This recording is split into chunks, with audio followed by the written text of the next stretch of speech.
¿Alguna vez han preguntado lo que es una enfermedad terminal? Una enfermedad terminal es la presencia de una enfermedad avanzada, progresiva e incurable a falta de posibilidades razonables de respuesta al tratamiento en específico. Dentro de la enfermedad terminal, el paciente está consciente eh, de que su enfermedad no tiene una cura y a la larga el tiempo pues, fallecerá. Eh, el tiempo de vida pues, varía dependiendo de cada paciente. Este, Dentro de este cuestionamiento nos ponemos la diferencia entre una etapa terminal y una enfermedad terminal.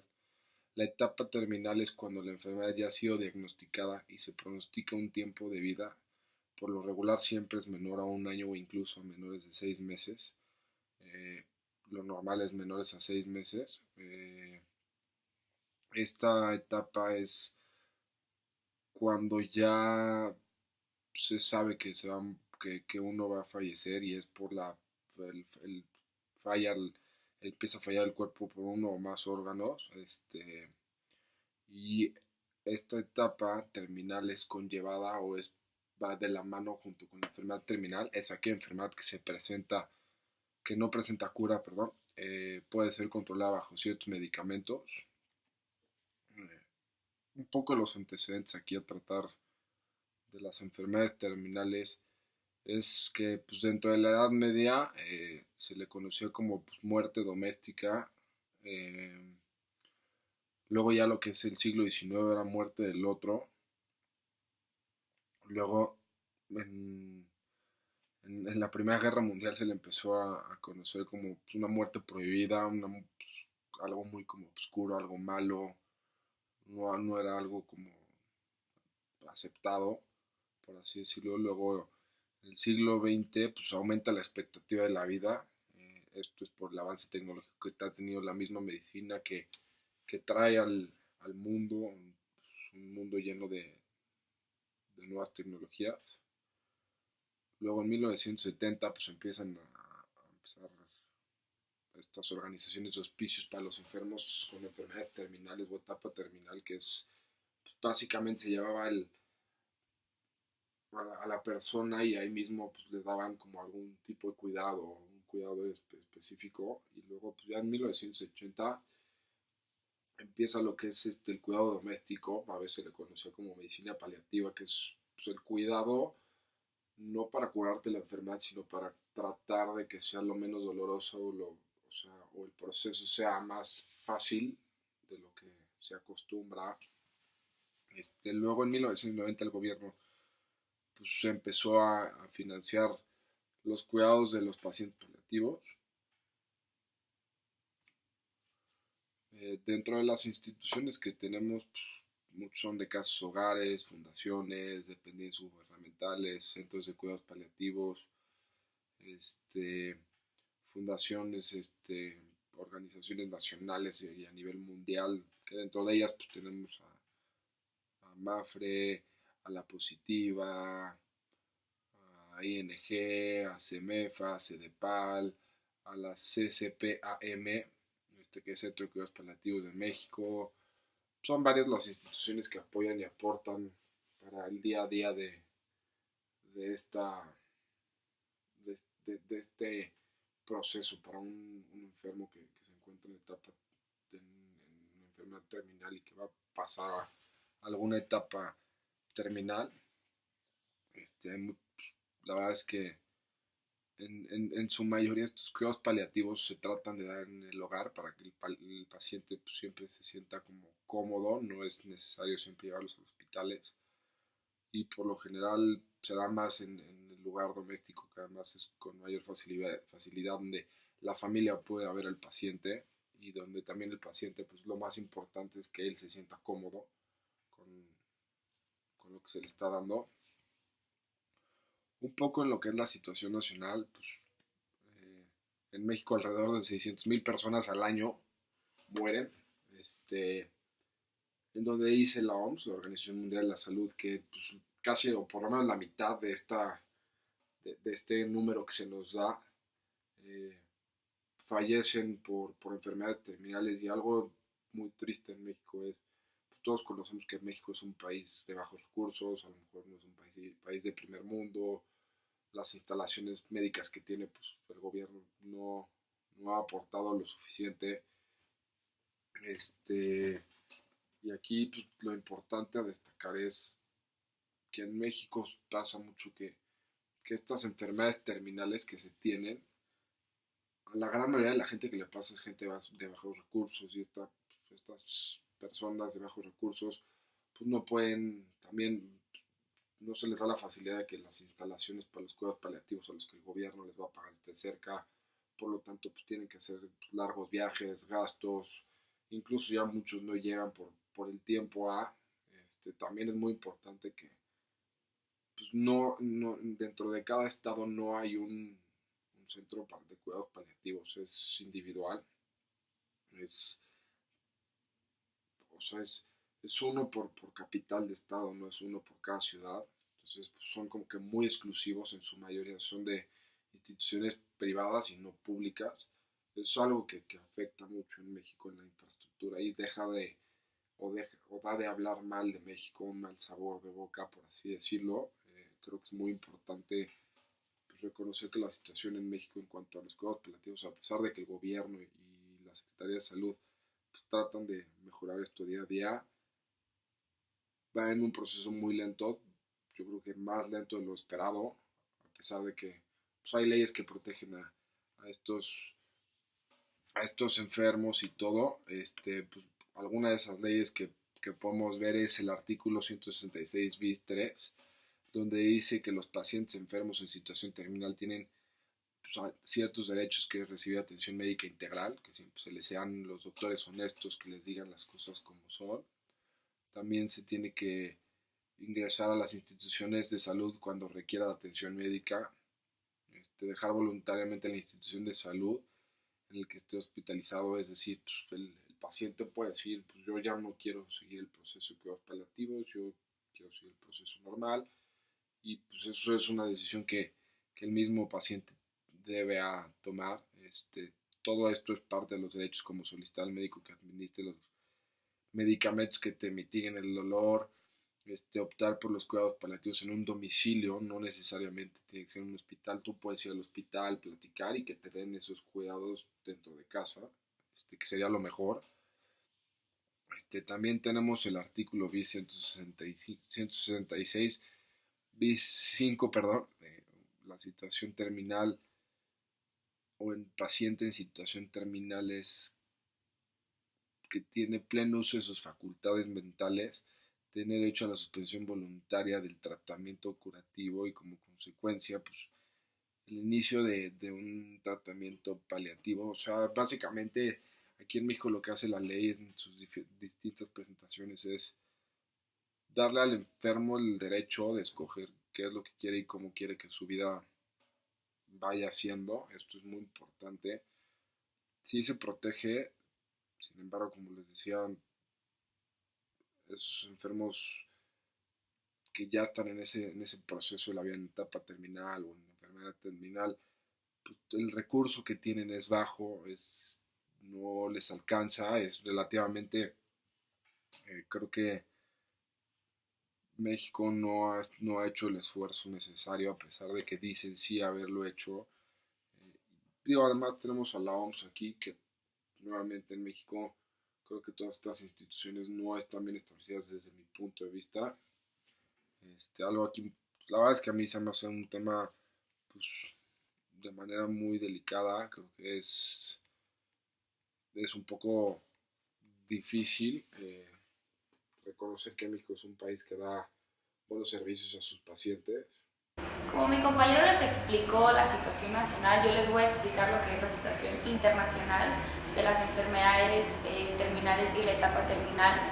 Y esto es más que nada de lo que dice la Organización Mundial de la Salud, que dice que las personas tienen derecho a morir tan dignamente como sea posible, respetando sus valores y su cultura. Luego, la calidad de vida es básicamente los cuidados paliativos, que estos cuidados pretenden darle una mejor calidad de vida al enfermo.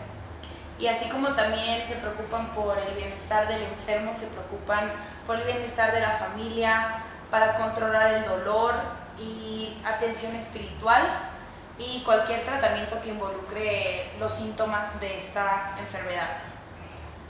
La ética del tratamiento de los cuidados paliativos es principalmente que existe una obligación de la ética de privar de la conciencia de sí mismo sin una verdadera necesidad.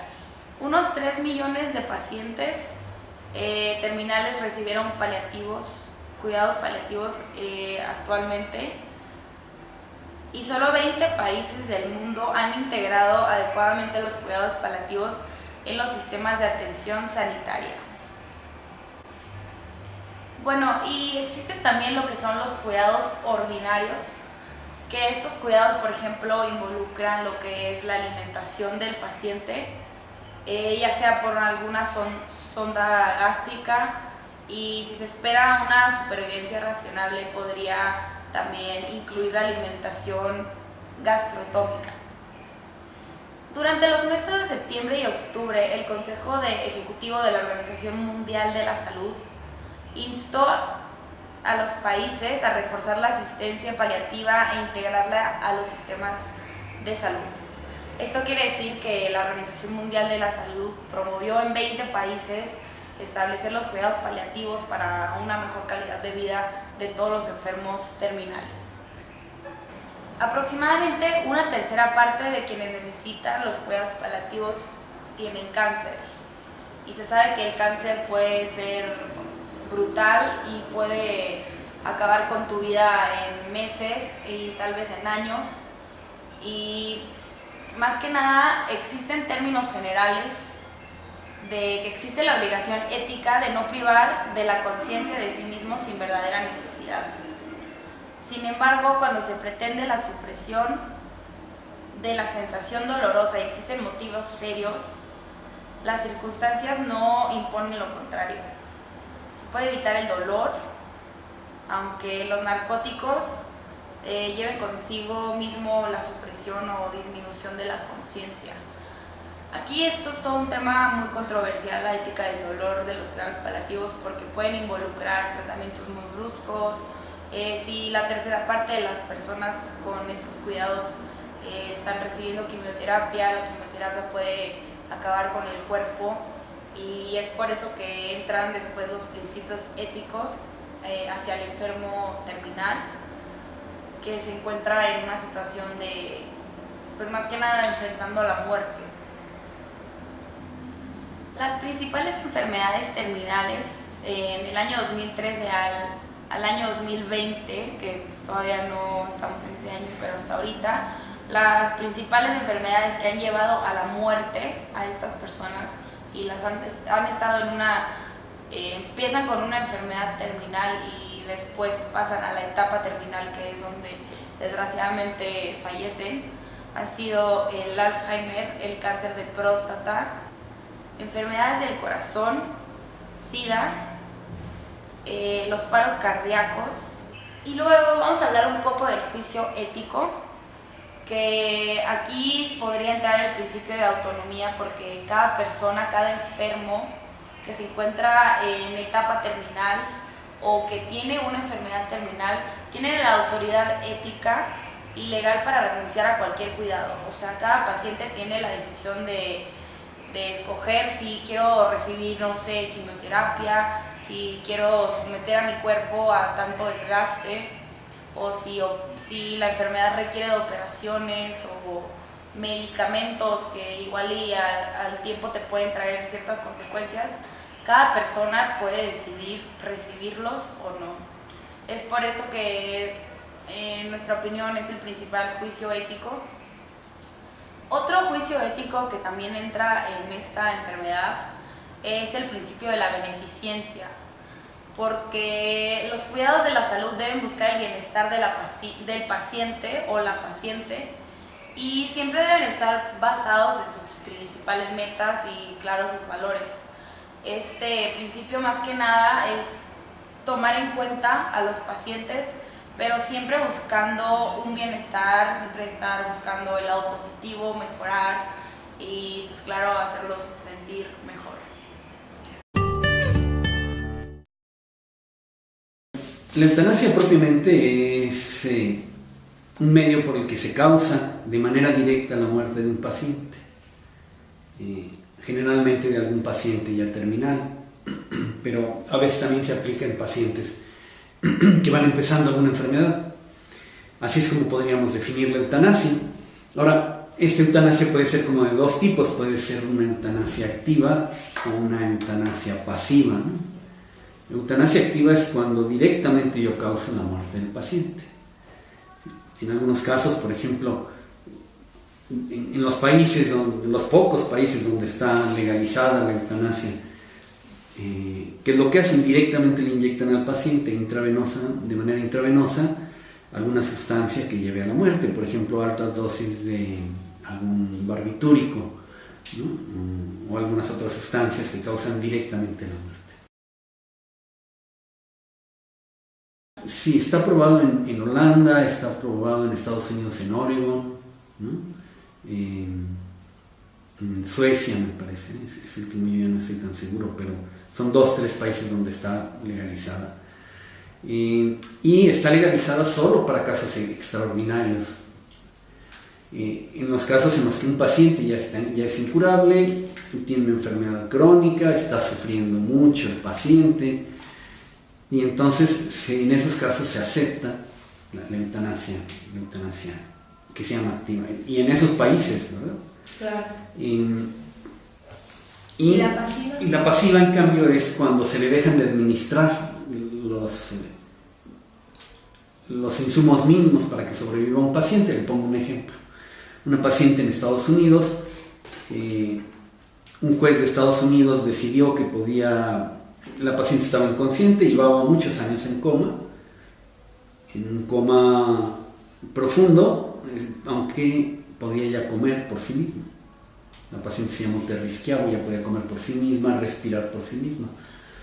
Y en ese caso, un juez decidió que sí podía aplicarse la eutanasia en esa paciente específicamente.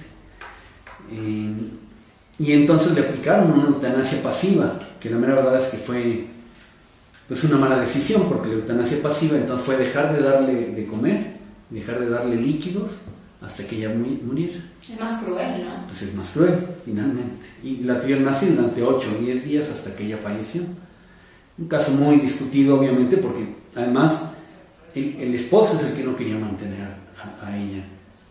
Y la familia quería tener a ella. Decía, si el esposo no la quiere mantener, nosotros la tenemos a la paciente, con nosotros no hay problema en seguirla manteniendo, decían sus papás y sus hermanos. El esposo alegó que ella había dicho que nunca quería estar en una terapia intensiva o con cuidados excesivos, ¿no? Pero ahí no eran cuidados excesivos en el caso de ella, porque ella comía por sí misma, y ella también tomaba líquidos por sí misma y respiraba. Ese es el problema. Vamos a ver, ahí hay 2 tipos de pacientes. Hay unos donde ya hay muerte cerebral, y en otros casos no hay muerte cerebral, sino lo que hay es un estado de coma, que eso es difícil, no es tan fácil de diferenciar, pero vamos a tratar de explicarlo. Cuando hay muerte cerebral, todo el cerebro está efectivamente muerto. Uno le hace un electroencefalograma a ese paciente y el electroencefalograma sale completamente plano. No hay ningún registro, que siempre ustedes hayan visto algún registro de electroencefalograma, se mueven mucho las pajillas que registran la actividad eléctrica del cerebro. En esos pacientes está completamente plano. Y no solo el cerebro, también lo que se llama el tallo cerebral, porque aquí en el tallo cerebral, que es el que une el cerebro con la médula espinal, en esa zona es donde se da la respiración, donde se dan algunos reflejos básicos de vista, de oído. Entonces, solo en esos casos se considera cuando hay muerte de cerebro y de tallo cerebral. De hecho, se llama más bien muerte encefálica, porque tiene que estar muerto todo el encéfalo, que ya es el cerebro y el tallo cerebral. En esos casos ya se puede considerar legalmente que hay muerte del paciente. Y ahí sí, el paciente no puede respirar por sí mismo, el paciente no puede comer por sí mismo. Y en esos casos, la mayoría de los médicos estamos de acuerdo en que se puede considerar que ya hay muerte del paciente.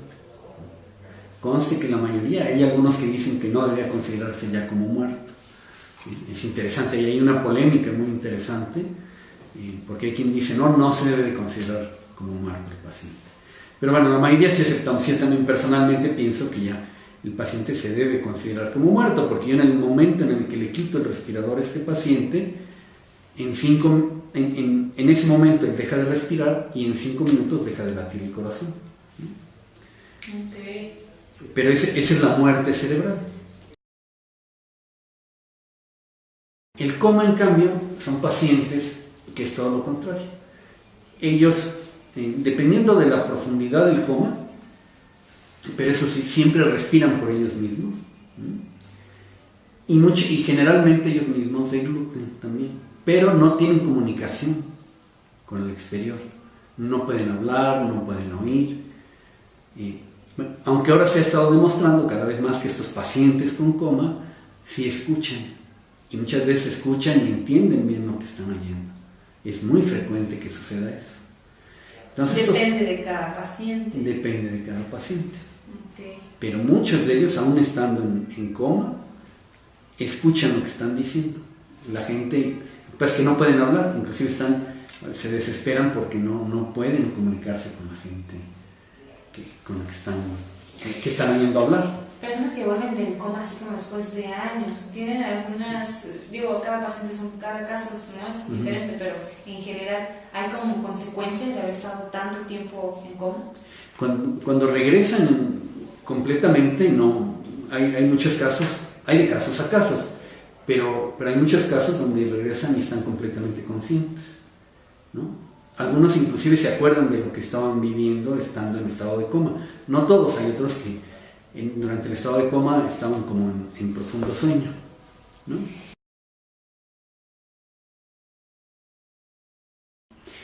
Sí, obviamente, en un paciente en estado de coma, en términos generales a nivel mundial, todo el mundo acepta que se tienen que seguir cuidando. ¿Por qué? Porque requieren cuidados mínimos.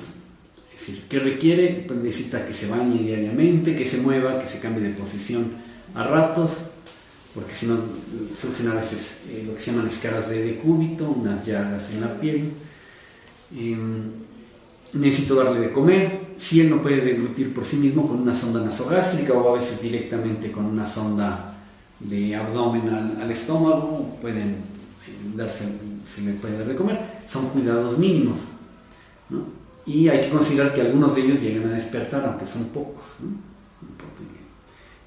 Sobre todo ya cuando se considera un coma prolongado, entonces ya es cuando es más difícil que lleguen a despertar, ¿no? Aquí también me acuerdo de otro detalle interesante, y es el nombre que se le da hasta médicamente, que a mí no me gusta para nada. El nombre de los pacientes en estado de coma, el nombre técnico es estado vegetativo persistente. A mí no me gusta ese nombre y a muchos médicos no nos gusta. ¿Por qué? Porque el paciente no es un vegetal, ¿no? Comparar a una persona humana con un vegetal pues es como muy denigrante para la persona, va contra su dignidad. Entonces a algunos nos parece que el término correcto debe ser estado comatoso persistente, no vegetativo, porque además estado vegetativo no te dice nada. En cambio, estado comatoso se sabe bien que hay varios niveles de coma, algunos más profundos, otros menos profundos. Entonces es un término preciso. No, en México no se ha discutido ese tema. Aquí sigue habiendo mucho respeto por el paciente aún en estado de coma, y en términos generales todo el mundo mantiene a los pacientes aún estando en estado de coma, ¿no? Un poquito se ha estado discutiendo otro tema que es interesante, que es el término de muerte digna y el de los últimos cuidados de los pacientes, que es en estos casos donde los enfermos terminales, ¿cómo los vamos a tratar? Los vamos a tratar en una terapia intensiva, los vamos a dejar morir en su casa, o en algunos casos existe una figura jurídica que se llama las leyes de voluntades anticipadas. Sobre todo cuando el paciente está inconsciente, él pudo haber dejado antes se le llama así testamento de vida o voluntades anticipadas, donde él dice, bueno, yo quiero morir, En caso de que esté en estado de coma, quiero morir de esta y de esta manera.